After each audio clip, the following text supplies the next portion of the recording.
And now to the big international story that is developing in Chile. The 2-month-long ordeal for 33 trapped miners is about to end. Yes, we're told a rescue worker has already arrived at where the miners are trapped 600 meters below the ground. Let's go straight to CNN to get you the latest on that. Dennis, have you ever seen anything like this? I mean, we had heard we might have a live video image from down below when the capsule arrived, but we didn't know if we really would. It takes your breath away.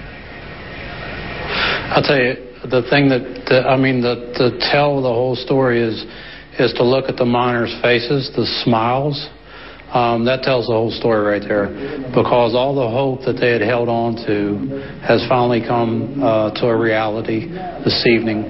I mean, just to look at those guys and the smile and the hugs that they gave each other, I mean, that's what it's all about. I mean, it just has to, if that doesn't touch anybody's heart, I just don't know what does. This is such a heartwarming thing to watch unfold. How, in terms of the ascent, I mean, how concerned are you? Obviously, you know, they have done everything they can to try to shore up for the first couple of days. Let's listen in. It was bad.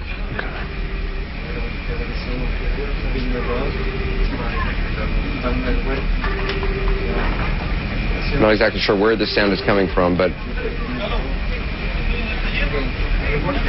Dennis, it looks to me that one of the miners is dressed to go. Is that what you can tell as well? Yeah, that's what it looks like. It looks like one of them's putting on the coveralls that they had sent down for the rescue attempt to take place. It's almost like they were preparing him and getting him ready.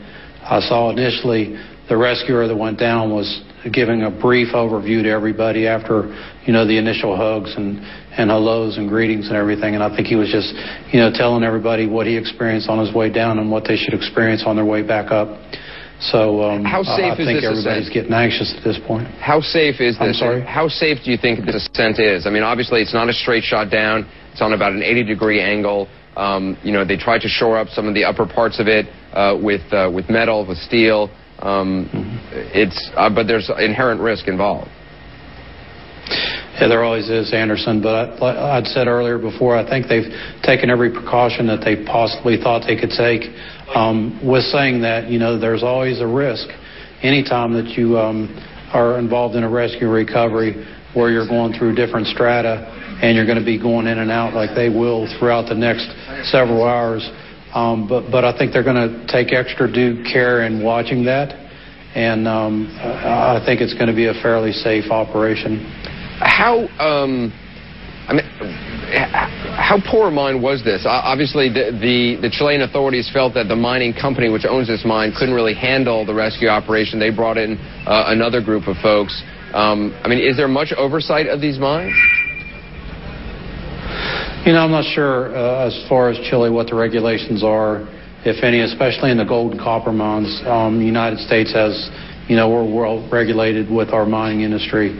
Australia has good regulations. There's other mines. And this, like I said, it's a gold and copper mine. It's different than what we're used to as far as coal here in the United States. But one of the things that they have one way in and one way out, and hopefully some of the things that they'll learn is that while they're doing this type of mining in these seams, they need to make provisions for a secondary means of escape in the event that something does happen. And maybe they'll learn that they need to do some extra precautionary measures as far as supporting the top and the ribs and the floor so that, you know, they don't have this type of collapse. So there's a lot of lessons to be learned here as well to move forward to make these mines and other mines throughout this world safer for miners to work in. Chilean authorities have been criticized early on for not doing enough to oversee mines, oversee the safety of the workers in those mines, but they've received high marks for the response after this incident occurred, for giving this high-level attention from very early on. This certainly has had the attention of the Chilean people and therefore the politicians as well. You've seen the president of Chile all over this place tonight, and we've been seeing pictures of him throughout this evening. Just remarkable images. You're watching history being made here. The first rescuer has reached the miners. One of the miners seems ready to go. Do we have to take a